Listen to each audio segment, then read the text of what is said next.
Harriman, the founder of Xtra Effort Solutions, a 25-year recruiting firm dedicated to helping small and medium-sized enterprise technology companies recruit go-to-market professionals.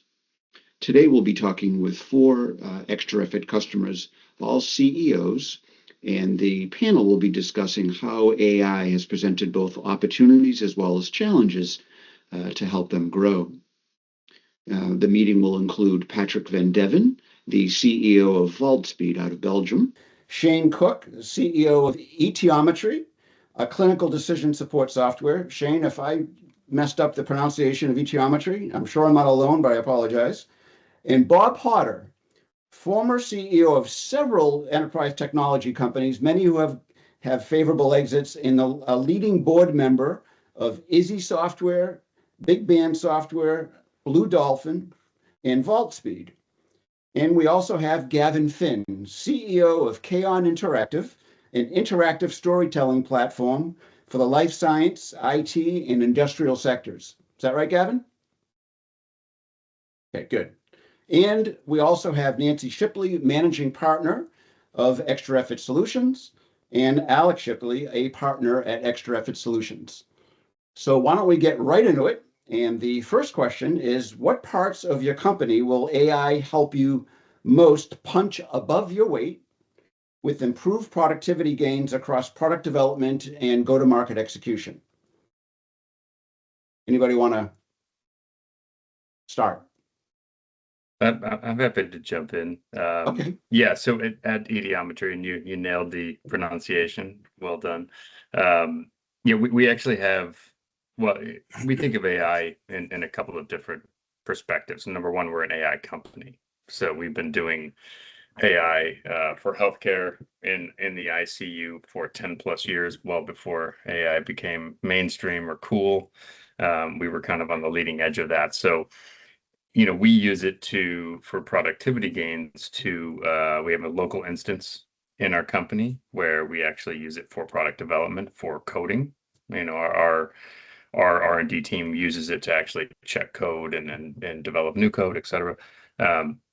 We also use it for our systems to communicate with each other. So our CRM, databases, and financial metrics, and all of that, pulling that together.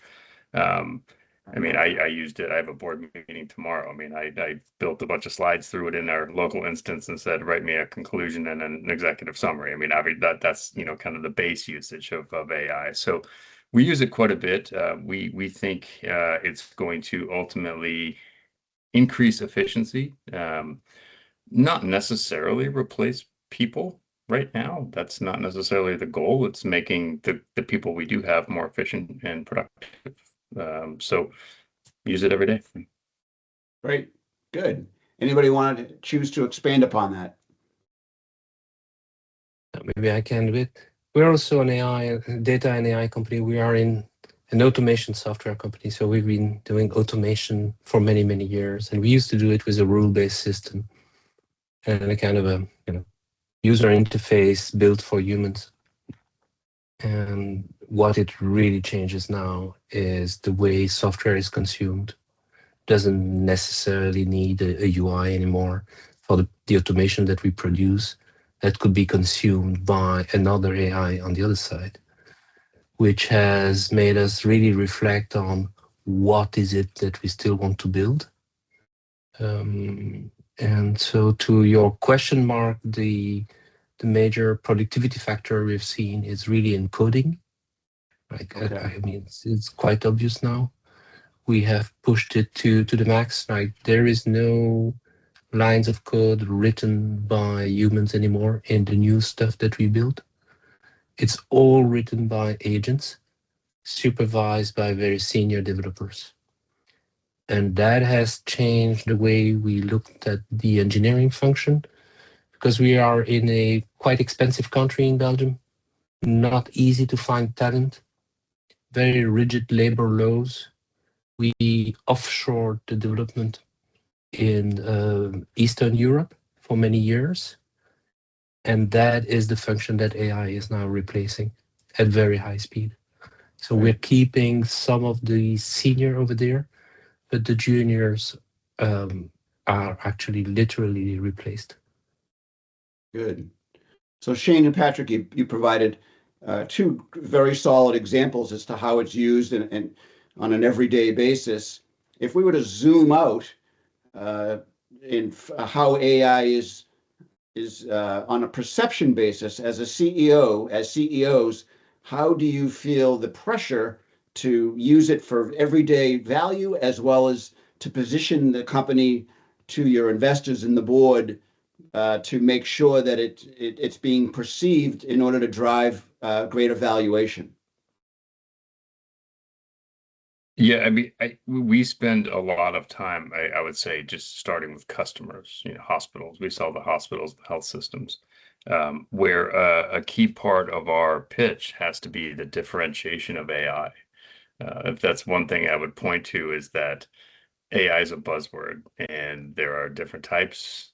You have to really go deep into that to differentiate. So for instance, most AIs are LLMs, large language models. We're a LPM, as we call ourselves, a large physiology model. We're looking deep within the physiology of a patient in the ICU to provide clinical intelligence to make the best decisions possible. That is a much deeper level than your, chat GPTs or workflow tools that hospitals are focused on. So from one perspective, to my board, investors, and others, we have to do that education as well, because they're hearing so much about AI, and they say, Right. "Well, is that going to hurt you?" And I said, "Well, actually, high tide raises all boats. It's actually going to help us if the market is more open to digital tools like this, then that's only going to help us because we're such differentiated from those tools." So that's one aspect. I think I don't know if I necessarily feel the pressure to embrace it,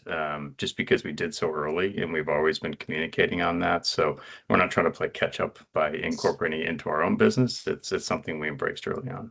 Right. It's interesting how sometimes it's like anybody, sometimes you have to manage up. You have to educate the board. It's not just top down. You have to manage up that way. Okay. Absolutely. Good. And then the other thing I wanted to ask you is, do you ever use AI to explore different products to generate how to iterate on ideas and test the market and to create solutions before you go ahead and do it? Is I can that take that one. yeah, feel free. Or Gavin, if you want to jump in, Gavin. Well, my answer would be no. So go ahead, but I can get back to that. Okay, fine. We haven't done no that problem. yet, but go ahead. Okay. I'm more interested. So Mark, we started recording every customer call in January last year. So it's now almost a year and a half.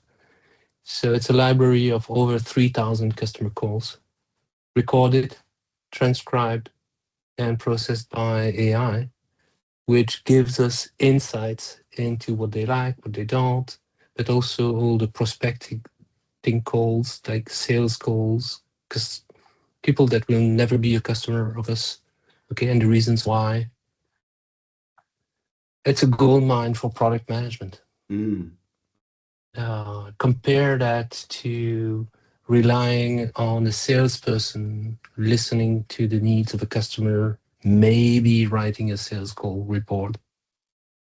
Maybe you're lucky and you have a pre-sales in that call that can feed the intelligence back to some form of product management function.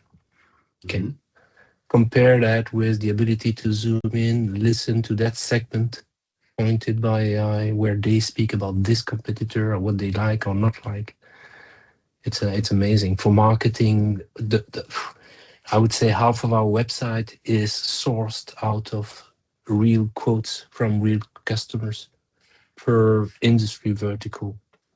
And the list goes on. I mean, we have not yet exhausted all the ideas that we have on what to do with these 3,000 calls that we can replay at will. And how do you go about? I mean, it must be amazing the fire hose of content that you're getting from that. That can AI help prioritize? How do you get your head around all that? Can AI help prioritize? Which there's probably so much there. Is it hard? Do you have to really do a lot of training to the large language model to decipher what is actionable and what's not? Bob is my chairman. He's here in the call. He knows that he gets a Friday email every week, no matter what. 52 Fridays a year. He always gets an email. A good portion of that is sourced out of those customer calls. Oh, I thought you were spending all your time doing that yourself. Yeah, but I have those agents helping. Yeah. And they know me because I keep myself, I record myself all day long. Yeah. As a CEO, you repeat yourself all the time. Shane, Kevin, do you have that feeling sometimes? Again and again, always the same pitch? Yeah. Oh yeah. Oh my God, right? And Hey, that's Mark. yeah, go ahead, Mark, Bob. I want to make sure we don't leave one of your prior questions, right, about investors and Sure. portfolio companies and how they're implementing AI. I think that I work with 3 investment firms. I've worked for investors in the past. The portfolio companies and the CEOs are way out in front of the investors, right? They're catching up fast. They're more scared than they are pushing AI into the portfolio companies. I was at a board meeting 2 weeks ago in New York with one of my other companies, Dutch company. It's a $15 million Dutch company in enterprise architecture. And we were all absolutely amazed at how they're implementing AI operationally. Like Volspeed, this company's called Blue Dolphin. 84% of their code is being developed by GitHub Copilot and Claude Opus 4.7. They use OpenAI and Claude inside their product to help their customers. But where we're absolutely amazed is how they're doing it in operations like HR, right? Where the HR organization is doing performance reviews on the AI agents like they were employees. And every employee has an AI agent that they're working with. And the CEO is insisting that if they don't automate their function, then they're going to be obsolete and redundant in 6 months. Now, this is a scary message, talking about replacing people. Right. All right. So maybe Shane is not seeing in his company, but definitely in this particular company, if the employee is not automating their function, then they will become obsolete, right? And the company is providing enterprise license for 3 products, and the employee can actually bring their own AI agent to the company as long as it passes a security test. So they need to bring in AI to make themselves more productive. It must be, the message has to be delivered in a way where the employee feels safe, that they're not digging their own grave, if you will. Yeah. Well, we talked about that. So a lot of it now is interviewing employees and making sure that they're AI savvy. Right. And the schools are playing catch up now. If you look at in Boston, if you look at Northeastern as an example, MIT and other schools, they're quickly figuring out that if they don't AI enable their students, they're not going to get jobs, right? But in this particular company, it's not it's mandatory. You have to have an AI co-pilot working with you, and if you don't, then it's not going to be good for you. Right. Wow. Patrick mentioned something about how you're collecting the recording and using AI for the 3,000 conversations a day, something to that effect. Is that a means also to glean competitive intelligence as to what other alternatives or technologies are available to address the needs of the market that you're addressing? And then across the panel, are there other ways that AI is being used to learn in a more rapid way what your competitive threats may be? Yes, absolutely. So it's a great source of competitive intelligence. Yes, for sure. So at Blue Dolphin, we have a competitive analysis agent that produces a weekly report that surveys all of the news that's going on in our sector and produces a competitive analysis report for the whole company as to what our competitors are doing. Okay. We have a Slack channel between senior members of the team where we post to the Slack, LinkedIn, or other blogs that we see. Just put the link there, and we have an agent every day that goes, reads all those links, identifies who are the authors, keep a register of these guys, because these are the ones we need to engage with when we are posting ourselves, so that we are sure that we are in the right circles and in the right momentum of the market. It captures also the buzzwords and etc., because it's changing so fast, such that we don't appear like a bit of a cliche of 6 weeks ago. Right. Like, you should not brag about having an MCP server today because it's already gone, Right. So how do you stay in the mood? It's low effort. You see something on your phone, post it to Slack. You don't need to care about putting a commentary, doing analysis, nothing, because the agent will do it for you. Right. And the agent will share the collective knowledge once a week with everybody. I think that's a great example because what you do with that information then is up to you, right? The agent's going out and collecting it, and I think that's a really good example. Our use case, we don't write code for customers with AI. Any code we write is internal, and the reason is because we have enterprise contracts with our customers, and we won't take delivery, even if it's a SaaS product. They will not let us put any open source code into anything that they're using, and they won't let us put any AI generated code into anything that they're using. So, and even companies like customers are, Microsoft and Amazon and all those who are touting AI all over the place, they won't let their vendors deliver anything to them that they're using that has AI generated code in it, which is kind of interesting, I think. But what we've found is that there's so we use it a lot, just like you said, internally to reduce the amount of time and hours that it takes, calendar time as well as, people time for a whole variety of different tasks. And the thing that it's had sort of the most impact for us in the internal side of things is creative brainstorming, where we build a lot of applications for our enterprise customers, and they're all Fortune 500 companies. And I don't know if you've encountered this, but a lot of competitors in the same space struggle to differentiate themselves. So if you ask HPE how they compare with IBM or Dell, they'll tell you, but then so that's exactly the same language that IBM and Dell use when they're saying, this is how we compete against HPE.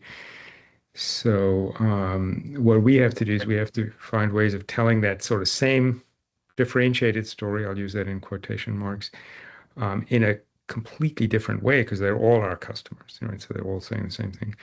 So we found that getting our AI tools to be partners in the creative process has been very, very effective for us.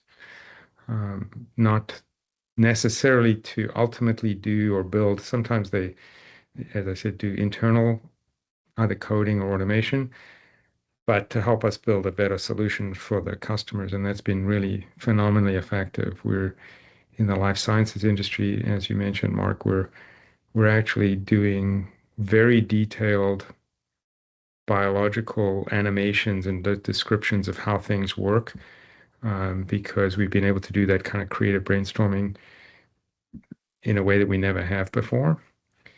But the thing that it's allowed us to do for customers that I think has been transformational is reduce the amount of time it takes us to build customer output, because we're not relying on the customer in the process at all. We used to ask the customer to give us all their information and their sales decks and technical information. We don't do any of that anymore. And so it's something that used to take us 12 weeks, we can do in a week now. Wow. And and the customers are happier about it because not only is it a shorter delivery time, but they don't have to do any work. So they don't have to get their subject matter experts involved and everything. So that's been transformative for us. We're still doing the development, but because we built all of these internal automation tools, we've shortened that as well. Yeah. So it's a little different because we're not a product-led growth kind of company. It's much more custom, but it's made a huge difference for us. Huge. Yeah. It's interesting because I always thought of internal productivity, but you are directly impacting the customer experience through AI. Even though they aren't getting AI-generated stuff, it's completely transformed. Right. Wow. So a question near and dear to my heart is how has AI, if at all, impacted your ability to identify and attract and hire talent? Well, I've already mentioned that you need to show that you understand how to use this technology if you're going to get hired. Right. I think you probably know that, Mark, right? Yep. And I'm working with my alma mater right now to make sure they are teaching AI in every department, not just computer sciences and Right. business, right? And if the applicant doesn't have evidence that they know how to automate their function Mm-hmm. and be productive, then generally they're going to have a hard time being hired Right. in any of my companies.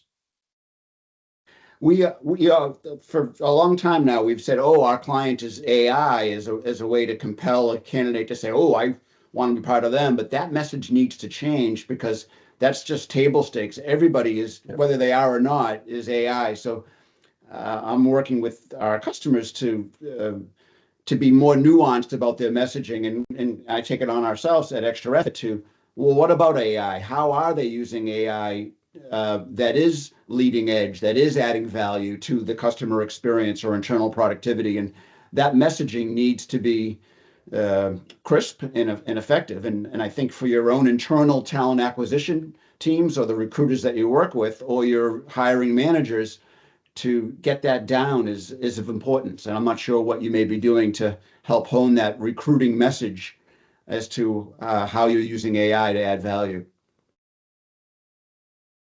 Well, Yeah, one I of the mean, challenges we have, actually, I think you might even know this. I mean, so for Patrick, I spearheaded getting co-op students into VaultSpeed, and we had a spec. And what I'm noticing in the resumes that I'm seeing is that they're using AI to tailor their resumes to fit the spec that we're putting out there.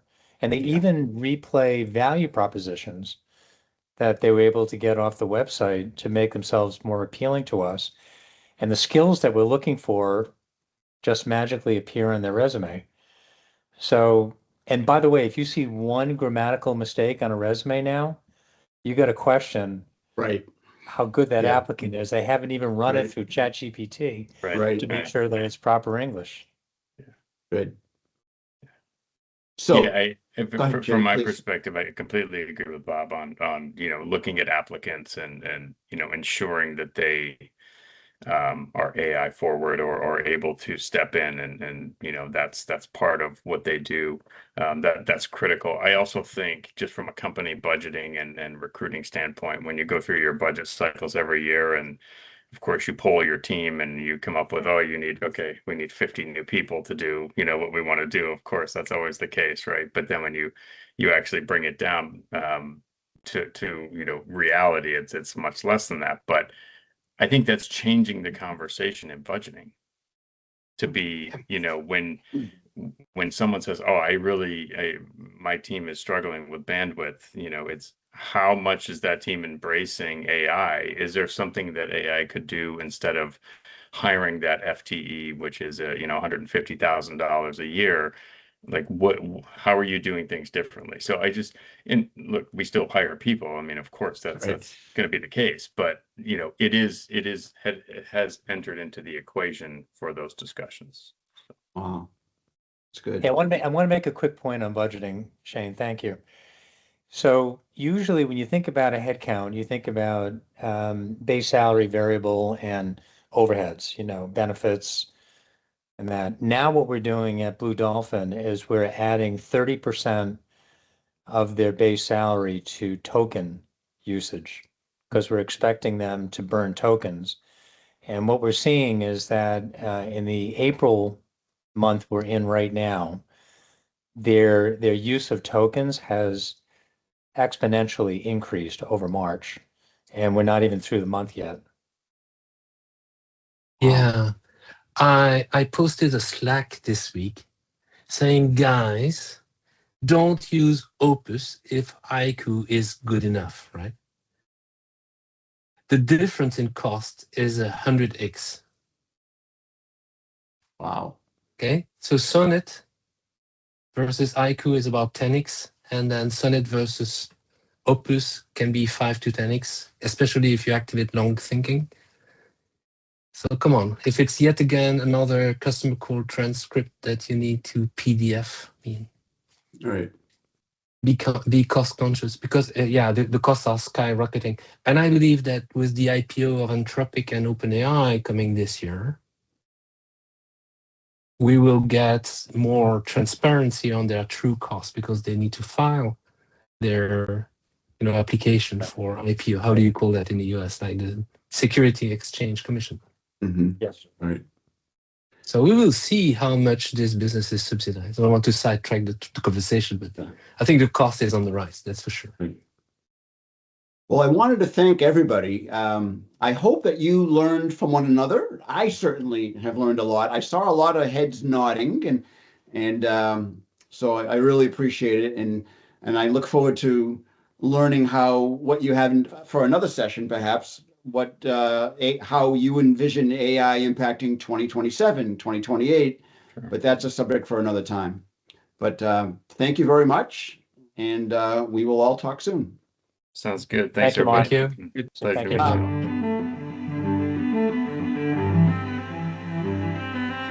you all.